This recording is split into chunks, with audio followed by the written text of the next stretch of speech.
Well, good evening and welcome to the Adoption and Fostering Podcast Wednesday webcast with me, Scott Kesson-Rennie, and him, Al Coates. Oh, that was a very basic introduction there, wasn't it? Well, that's the kind of guy I am. Yeah. So if you've tuned in tonight, sadly, Adele Bates isn't with us. She had a last-minute thing go on. So we did kind of put it out on Facebook and the Twitter machine, but just in case you missed out, she's not here tonight. But hopefully we'll have her on again soon. Definitely. Yes, exactly. So what are we going to do tonight, Al? Come on. Well, we were going to do this actually in a few weeks, weren't we? We had a plan to do this. So yes. What we'd really like to do is articulate some of the stuff that we're planning to do on the 12th of March with our... we're doing a little half-day practice day, specifically in relation to challenging behaviour that families live with. And that starting to unpick really not just... solutions and tips and tricks and all of that kind of stuff, but sort of unpicking it really about the impact on parents and carers. And so tonight we thought we'd really focus in on the impact on parents, because then it's kind of a little half an hour preamble before we do the practice day. So it means we can talk more about that, because I think that's something that we don't necessarily talk too much about. And so I guess I'm conscious that I'm talking your head off, but I'll keep going. Just interrupt when we get to it. I'm conscious that everything we talk, I know it is what it is, but I think people need to know that we're very conscious that children's behaviour, this is stuff we'll do on the day, but children's behaviour often comes out of a position of stress and anxiety. It comes out of, we understand that the first victim in challenging behaviour is the child, and they are the ones that are living in this really complicated world where how they see themselves and the world they live in. So even though we're focusing on our parents, please don't see that as us dismissing or kind of putting them in the perpetrator role, because under no circumstances do we see children in that role. Under no circumstances, can we say that? Yeah, we can say that. Yeah, well, yeah. Or even that, when we talk about definitions, I know some people are kind of uncomfortable with, there's definitions, then people slip into perpetrator language. Whoa. Yeah. But I think, definitions are definitely a tricky one. And I know we're going to cover a lot more of that on the 12th of March, aren't we? But I think as well, there's, it's when you actually see, so before I met Al, just to let everybody know, I didn't realise there was such an Al and I have known each other a few years now, but I didn't realise there was such a thing as child-parent violence. When we think about child-parent violence, and of course that kind of aggressive nature of some children, young adults, teenagers, can often be missed in terms of that definition as well. So what's interesting from my perspective is kind of not necessarily, it's not a blame thing, like you say, it's not about blaming the children. There's obviously a reason why they're expressing these behaviours and the way they are. It's about being able to, for me to be able to go, actually that's because of that, that's why that's happening. So it's not because they're doing it intentionally or whatever. So there's a lot to learn about definitions, not just kind of what is child and parent violence, what is violent and aggressive behaviour. It's much wider than just child and parent violence.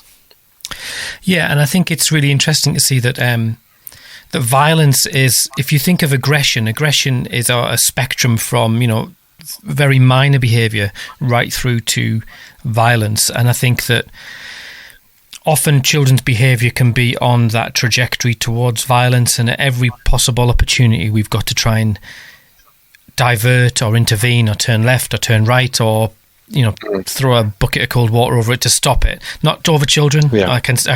I'll be very careful what I say in case I can see my social work registration literally flying away. And then he said to throw buckets of water over children. I did not say that. Sometimes I just need to shut up. But that interesting, when you talk about that violent, child-parent violence, I think that actually sometimes even that, because if you're living with low-level aggression from children, then you discount yourself from that and you say, oh, that's not me. Exactly.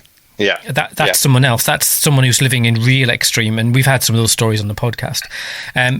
So I think that, even it's comparable to our understanding of domestic violence is that we've changed how we see what domestic violence isn't just being hit. It's about coercion. It's about control. It's about threat, which is a really interesting, if you don't do what I say, then I'm going to kick off. So fantastic. I think it's really complicated. And in some ways people go, yeah, but I want to know how to, I think a lot of parents come to me and probably to you as well and go, just tell me what to do. Just tell me how to, all the time. And that's, it's difficult because I'm conscious, and there's some great books out there, but this idea of manualization of behavior strategies, the idea that we give you an A to Z. Sorry, I'm not critiquing anybody's particular book, but this idea that you give people a list of things to do to fix your child or to intervene in their behavior, I think can be quite unhelpful because it presumes an awful lot about you as an adult.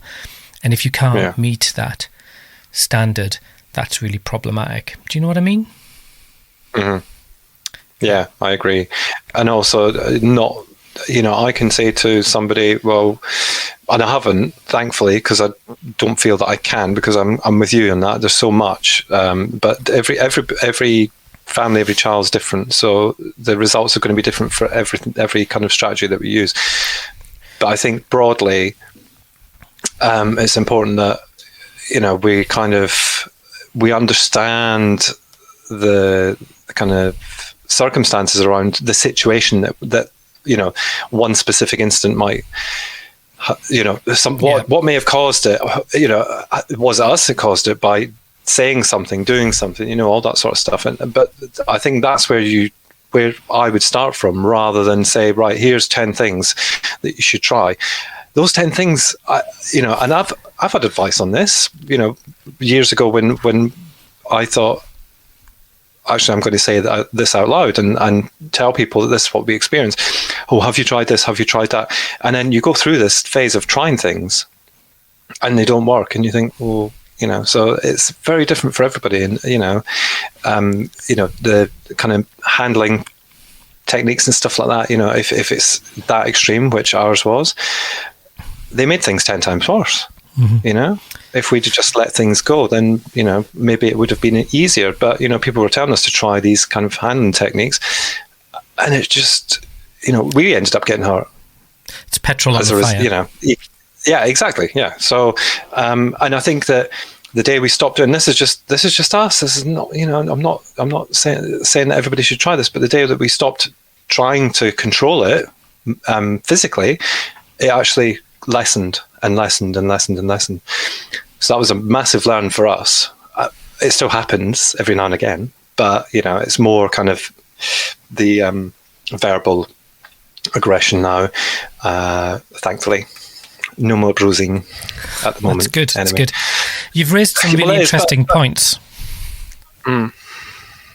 Sorry, I buttoned. Do you want to keep going? No, you're fine. You're fine, because I'm just. Do you know what I'm conscious of? I'm conscious if we give too much away tonight, nobody will come on the 12th of March. So we need to. Good point. Need to keep my powder dry, really.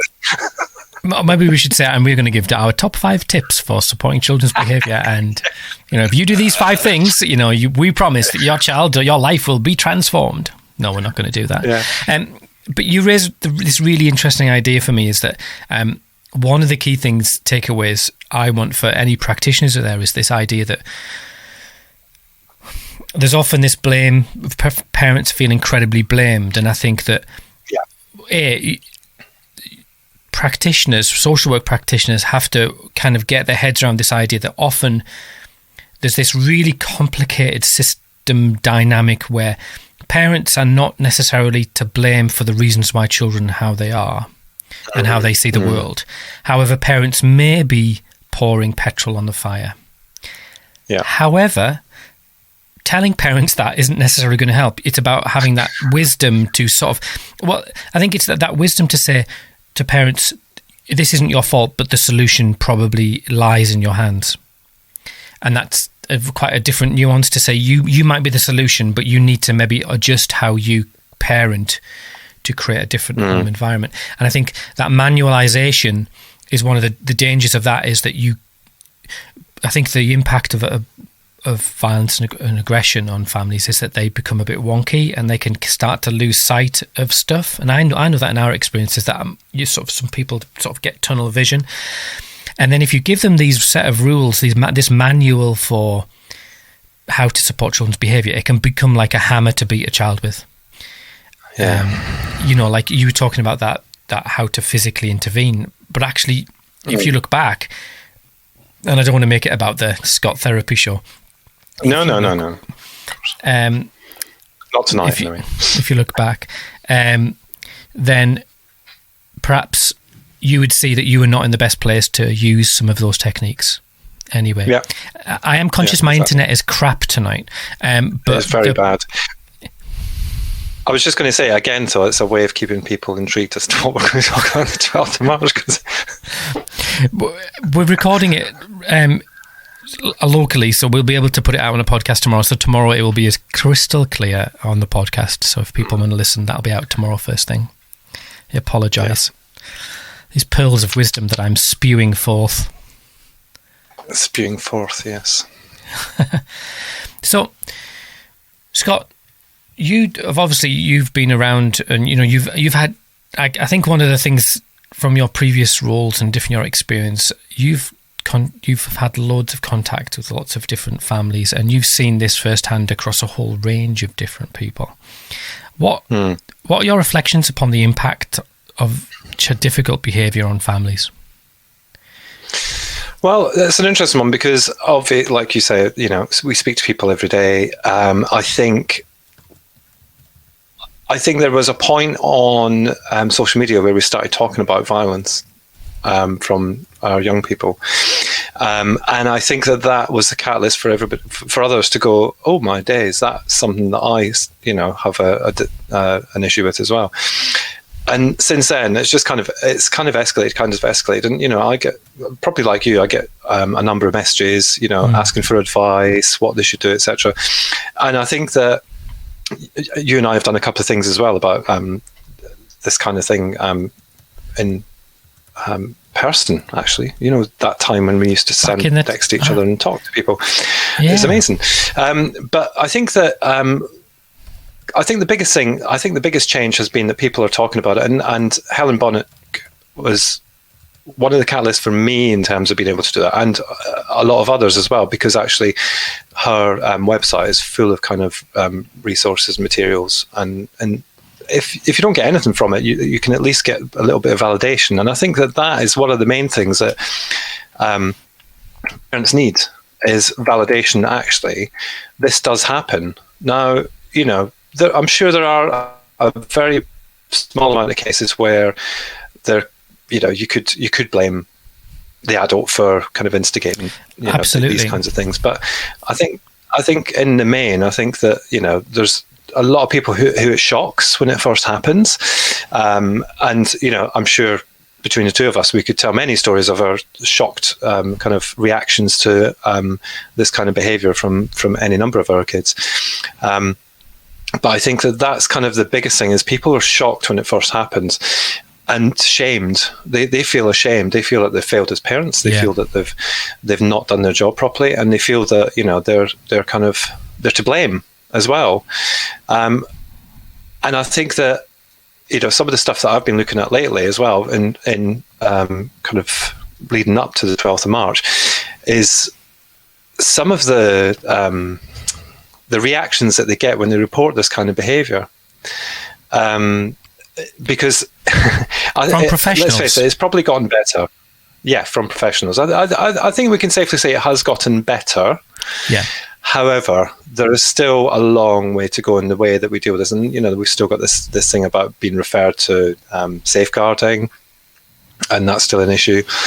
And my hope is on the 12th of March to be able to kind of share that is a worry. So actually, in terms of how many people report it to their post-adoption social team or children's services is probably, they probably don't have correct figures, because the fear of people potentially losing their children or being kind of convicted for abuse. That's one of the things that I've picked out of stuff that I was reading today, of one parent who actually got convicted. So it's a tricky one. What I'd like to say, though, is that I think that those that have the time, so I'm not talking about parents now, I'm talking about therapists and psychologists and the research that are doing a good job of trying to help and support. But as everything, post-adoption support isn't consistent across the four nations. We can say that. We can say that across the four nations, it's not consistent, and it's not consistent, neighbor to neighbor kind of thing. Yeah, and I think that's something that we need to work on. And it could well be that, and no offense to anybody who's a social worker out there, but it could well be that it's a difference in kind of experiences with social work, or it could be a difference in the beliefs of some social workers, let's say. I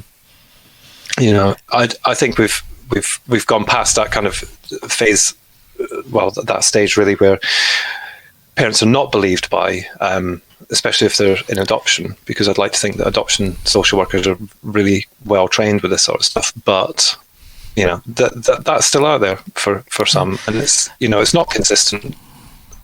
I think and it reflects perhaps a difference between post-adoption support workers and maybe permanency social workers who are working perhaps with children who are in special guardianship arrangements. We also know that there's a high prevalence within the children with special educational needs and disabilities community. Yeah. So it's a patchwork, isn't it, of how professionals respond, and I think that can be incredibly isolating for families. I think we were chatting before we came on about another one of the impacts is that families are often in shock. There's a sense of this was not part of the script, and I'm sure if you've perhaps been in, for adoptive parents, this is, that their lived reality then becomes sort of slips outside of what they had anticipated and is isolating them from their community.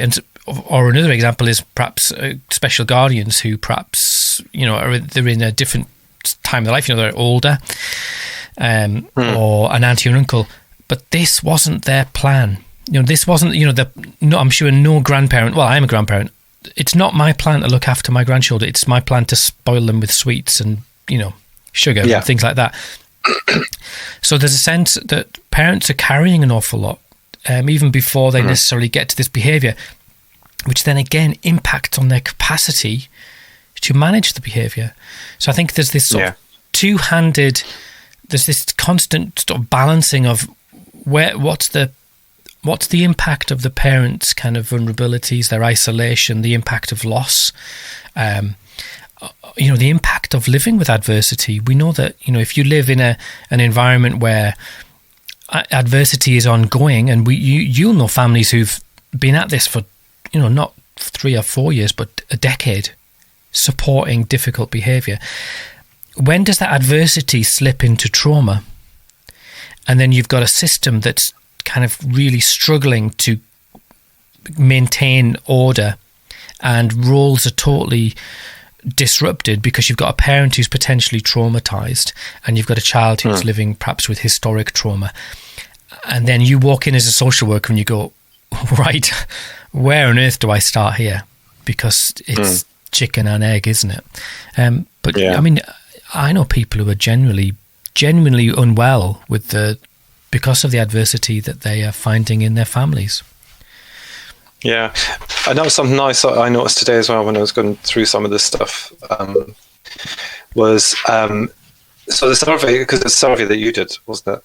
The survey that I've been looking at, and it was one that you did a couple of years back. And I think it still kind of serves the same purpose, really. But what I found very interesting was that you had a list of things that people could. There's only so many that you can put as a choice, but there was more than double that number again where people had free written the impact on their kind of lives. And even then I kind of narrowed it down a little bit because, it's an impossible one. But, even physical health of carers has been affected as a result of this kind of these behaviours, and when we say physical, I mean, that could be anything. Obviously, we don't have that kind of information, but, it could well be that, people are really affected to the point where, they are struggling physically to be able to deal with this sort of stuff. And there's so many kind of different things. The one thing that I did pull out was this loss of faith in services. So as a result of people reporting and it not being either understood or dealt with appropriately, or even a kind of quick response. People are on their knees and they're dealing with this sort of stuff at 8:00 at night. Where do they go? Who do they ring? What do they do? Well, the chances are they probably go to their support network first. But the trust and service provision is knocked down then as a result of the reaction of whoever it is that they ring first. And I think that is one of the kind of, key areas that we need to kind of focus in on improving. And the other worrying thing is sibling trauma as well. So if there's siblings in the household, not only the physical effects that potentially could have, but also the emotional and emotional impact that can have on these siblings who maybe have nothing to do with the kind of the issues that that are experiencing, and that's quite high. That's out of all those, it was quite high on the old survey thing. Anyway, I'm rambling on now, but the impact thing really was quite interesting to read because it varies family to family. But there's more than just it's more than just a tick box. When you literally when you put in a free form there, it's like typey. That was interesting as well. Well, I think that was survey was it 2018? That's 3, maybe 4 years old now, and I think a lot of that still bears truth. And I think we've seen a really high prevalence within the adoption community, but I'm conscious that that's just within the community. So that means there's peer to peer. That's fantastic. But that means that, but still within families and communities, there's still these sort of stereotypical views of what that, we talk to a lot of families, and my experience is that the people in my family kind of start to think that it's maybe just me, that maybe I'm just this kind of wishy-washy parent. And then you're trying to instigate this kind of high, the therapeutic model of parenting, which is, high nurture, high structure. And they see that as being really not quite a good way of parenting. They see it as wishy-washy when, for example, you saying, one of your children's effing and jeffing at you. In any other family, that's not, that would be, you'd go, hey, if you don't shut up, da-da-da-da-da. But that if you go, hey, if you don't shut up, then... that you're going to overload the system and you're going to exacerbate it. But someone watching on, and we know that our parenting shifts, that I know that the parent I am in Asda is not the parent I am in our house. And so the context of children's behaviour as well is that I can let stuff go in my house that I just know is not worth having the battle about. But I don't feel as confident to do that when I'm, at a football pitch with my kids, or I'm in Asda, or, like I used to go to Asda with the kids. Like the day out, treat them. Yep. Treat them. I think, and that is very correct, actually. The judgment that you can get for stuff like that would be, and I think that's where sometimes, often we hear from families who, have listed a support network as long as your arm when they've gone into the adoption process, and 3 weeks later, most of them have kind of disappeared. And I think that's kind of part of that as well, is the behaviours that they express. It might not just be kind of what they expect from their friends who, are parenting these children. They probably expect them to come along and behave and all that kind of stuff. I think I think we as a family are very lucky because in terms of the physical stuff, there has never been anywhere it's happened outside of the home that it's been hidden, shall we say. It just happened to the point where we stopped going after 2 years because we were mortified when it happened. But same rules apply. Grandmother has experienced it. She's been there when it's happened. Can't understand how it might have happened. So trying to help her to understand that, a kind of sensory thing may be that she loves to kind of, brush with her fingertips when she's sitting on the sofa, and they're having a cuddle. This when they were much younger, when they were having a cuddle watching telly, but actually they don't like that because they need firm kind of cuddle, and that reaction. The reaction from the feather-like fingertips was just a right elbow in the face for her, and it escalated from there because obviously, so that's, we're not just talking about, it being within families, and I guess that's part of the support network thing is if we've got support networks, then we need to make sure that they, fully understand how to deal with, and they can watch and learn as well. And, I'm thankful that has happened over time. But, early days, it was very much. Yeah. And I think it's a really interesting, it's a really, you have to see the whole thing in the round, because I think, again, it's back to that initial point of, I've been to events, and I remember there was a woman came over from America, and she was this incredibly charismatic woman who was able to give these great stories of how she took this ragamuffin child, and she did X, she did Y, she did Z, and then, 6 months later there was this perfect, all singing, all dancing child. And the problem is, you go away from that with hope, and then within hours it's dissolved into nothing because you tried and your child told you to F off, or or you just didn't have that resolve. And so I think one of the key things that I'm really keen that we do with all families is you teach principles. You develop people's understanding of what's going on. Really good, solid principles about how to see into a child's inner world, but also to kind of see into your inner world. Because we often talk about how to regulate your children. Heck, the first step is regulate yourself, because I didn't know how angry I could get until I had children. You just, that some of the things that are happening to you, that they tap into your own upbringing, your own expectations, your own anxieties, and then you just, you lose the plot. Yeah. And you need to, that's one. I think that's actually one of the main things that I think as well is kind of regulating yourself, because if you see something coming, you're going to be anxious.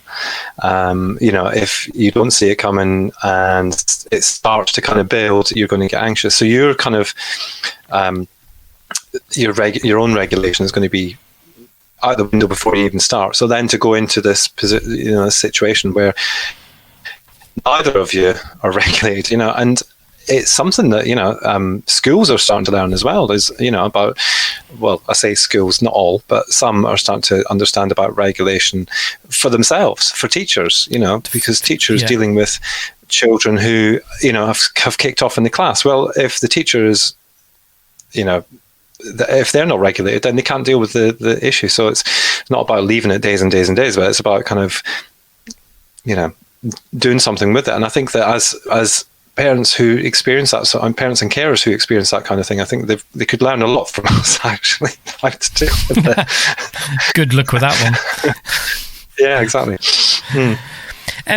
I am conscious we said we only do half an hour, and I think that what we're really both wanting to do is to kind of really support parents and carers and professionals to start to think a little bit differently about the impact of challenging behaviour on the systems, and then to think about strategies and underlying principles for walking out of that. And we're not pretending that you're gonna spend 3 hours with us on a Friday morning in March and come away and kind of click your fingers and everything's going to be fantastic.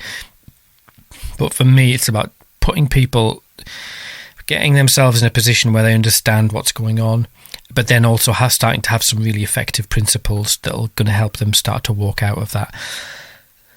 So I'm very looking forward to it. Very looking forward to it. Is that even a phrase? It is. I think it is a very looking forward to it phrase.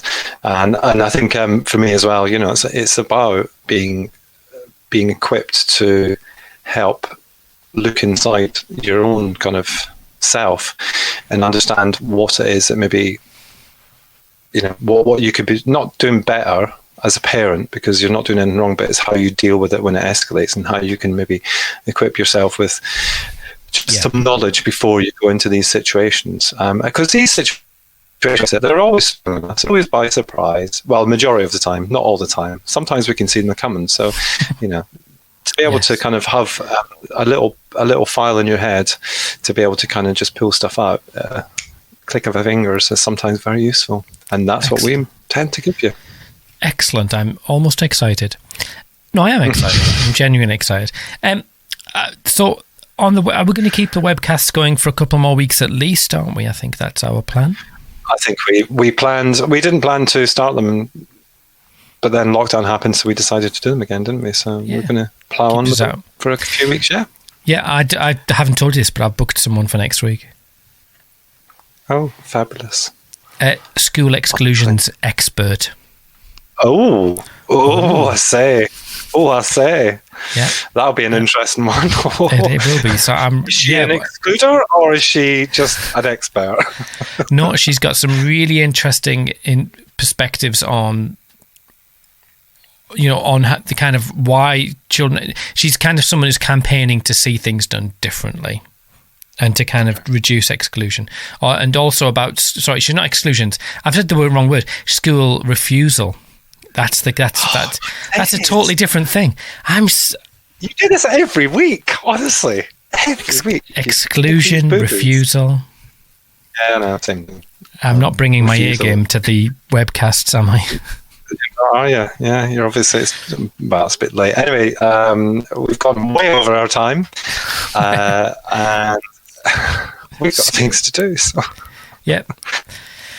Yeah, gotta get ready, and I've got to go and I can confess that my teenager, my 15-year-old, has turned semi-normal, so we're very excited about that.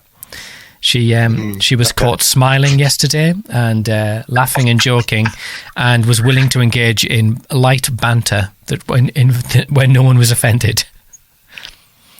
There you go. Wow, well done you.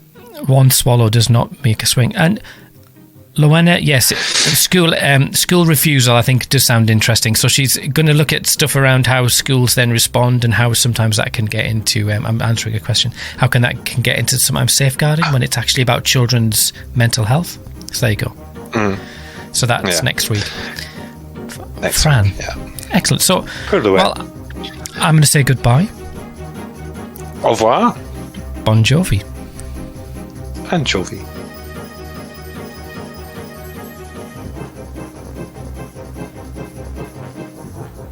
Still live. Oh, still. Your broadcast has ended, you crazy fool. Oh dear.